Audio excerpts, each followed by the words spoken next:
बुद्धिमान की परीक्षा बहुत पुरानी बात है। उन दिनों आज की तरह स्कूल नहीं होते थे।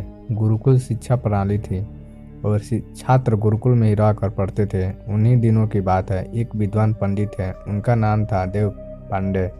उनका गुरुकुल बड़ा ही प्रसिद्ध था, जहाँ दूर दूर से बालक शिक्षा प्राप्त करने के लिए आते। देव पांडे की पत्नी का देहांत हो चुका था। उनकी उम्र भी ढलने लगी थी। घर में विवाह योग्य एक कन्या थी, जिनकी चिंता उन्हें हर समय सताती थी। पंडित देव पांडे उनका विवाह ऐसे योग्य व्यक्ति से करना चाहते थे, जिसके पास संपत्ति भले न हो पर बुद्धिमान हो। एक दिन उनके मन में विचार आया। उन्होंने सोचा कि क्यों न अपने शिष्यों में से ही योग्य वर तलाश करें। ऐसा विचार कर उन्होंने बुद्धिमान शिष्य की परीक्षा लेने का निर्णय किया। उन्होंने सभी शिष्यों को एकत्र किया और उनसे कहा, मैं एक परीक्षा आयोजित करना चाहता हूँ।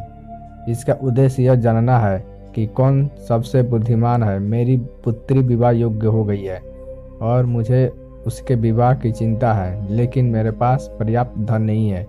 इसलिए मैं चाहता हूँ कि सभी शिष्य विवाह में लगने वाली सामग्री एकत्रित करें, भले ही इसके लिए चोरी का रास्ता क्यों न चुनना पड़े, लेकिन सभी को एक शर्त का पालन करना होगा। शर्त यह है कि किसी शिष्य को चोरी करते हुए देख ना सके।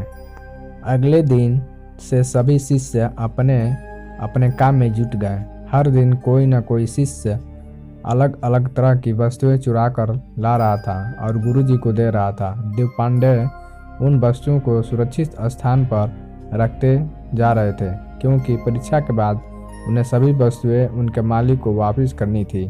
परीक्षा से वे यही जानना चाहते थे कि कौन सा शिष्य उनकी बेटी से विवाह करने योग्य है।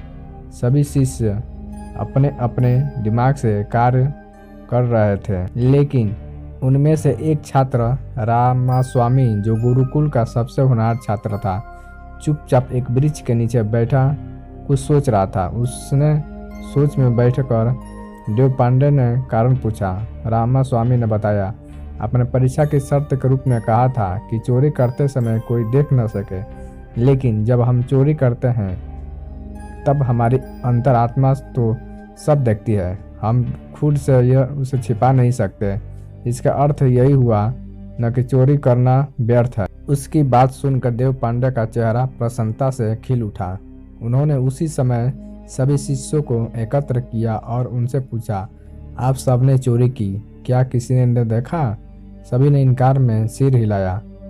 तब देव पांडे बोले, बच्चों, क्या आप अपने अंतर्मन से भी इस चोरी को छुपा सके? इतना सुनते ही सभी बच्चों ने सिर झुका लिया। इस तरह गुरुजी को अपनी पुत्री के लिए योग्य और बुद्धिमान वर मिल गया। उन्होंने रामास्वामी के साथ अपनी पुत्री का विवाह कर दिया। साथ ही शिष्यों द्वारा चुराई गई वस्तुएं उनके मालिकों को वापस कर बड़ी विनम्रता से क्षमा मांग ली। इस कहानी से यह शिक्षा मिलती है कि कोई भी कार्य अंतर्मन से छिपा नहीं रहता और अंतर्मन में व्यक्ति को सही रास्ता दिखाता है। इसलिए मनुष्य को कोई भी कार्य करते समय अपने मन को जरूर टटोलना चाहिए, क्योंकि मन सत्य की साथ देता है। तो दोस्तों, ये कहानी आपको कैसा लगा कमेंट में ज़रूर बताइएगा और चैनल को सब्सक्राइब जरूर कीजिए।